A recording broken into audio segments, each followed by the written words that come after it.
Long before anyone called them role models, before the world even had a name for what they were doing, these women were already changing everything.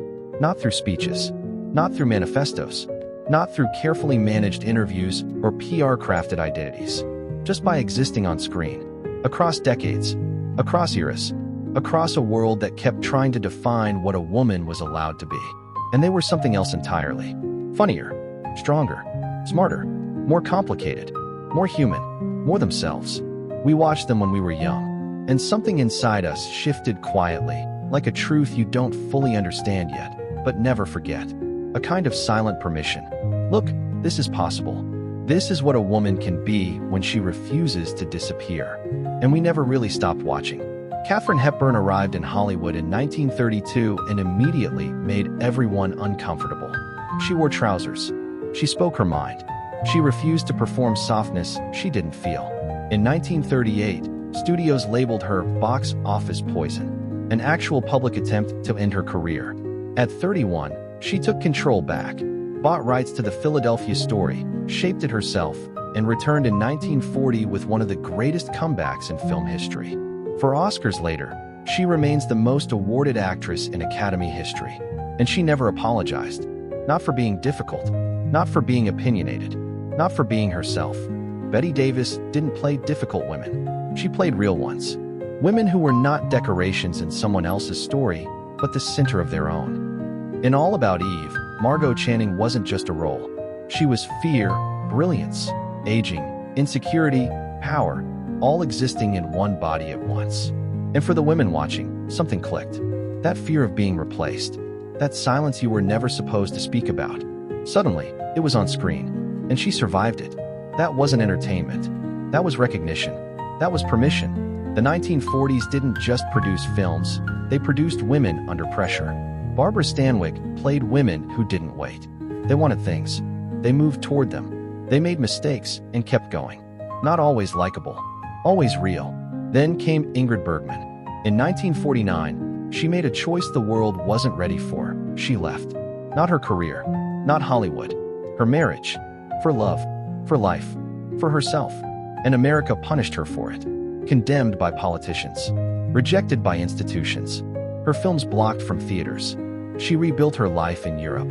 And then she returned in 1956 with Anastasia and won an Oscar again. Not because she asked for forgiveness, but because the world finally ran out of reasons to deny her. Marilyn Monroe was the most famous woman in the world, and the most misunderstood.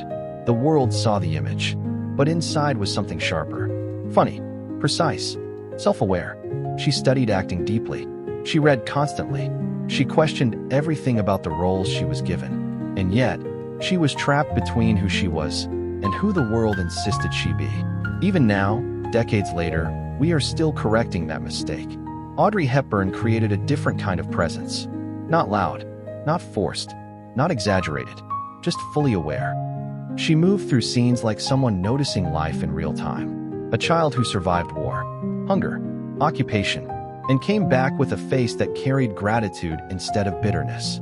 Later, she gave that attention to children through UNICEF, away from cameras, away from fame. And still, the camera followed her.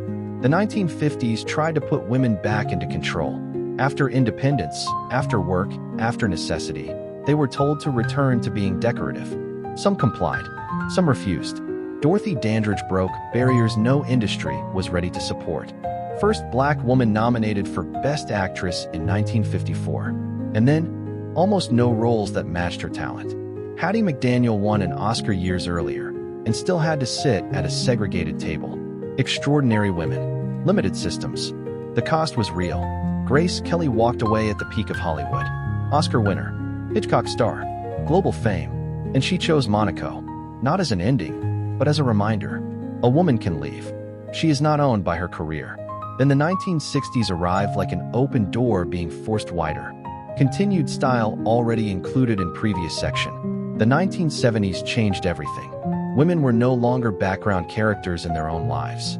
They became the story. And in theaters, people stood up. Not because they were told to, but because they recognized something they had been missing their entire lives. A woman being seen. Fully.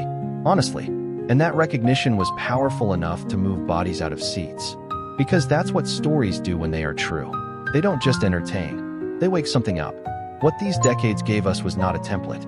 It was permission to be complicated, angry, ambitious, soft, strong, real. And that permission still lives in everyone who ever watched a woman on screen and thought, I didn't know I was allowed to be that. Now think of one. Just one woman you saw on screen who changed something in you. Not a lesson, just a feeling. And if you remember her, she deserves to be named. Because the people who shaped us through stories deserve to be remembered by the people they helped create. That includes you.